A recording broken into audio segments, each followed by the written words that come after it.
You ask Tiger to solve. This deals with linear equations with one unknown. The final result is x equals 9/2. Let's solve it step by step.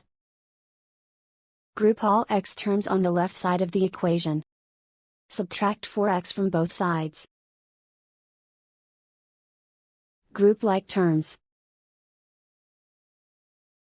Simplify the arithmetic.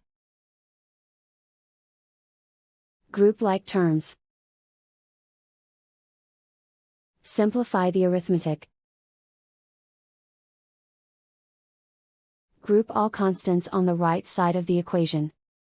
Subtract 6 from both sides.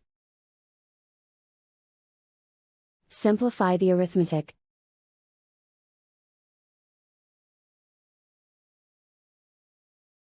Isolate the x. Divide both sides by -2. Cancel out the negatives. Simplify the fraction. Cancel out the negatives. And so the final result is x equals 9/2.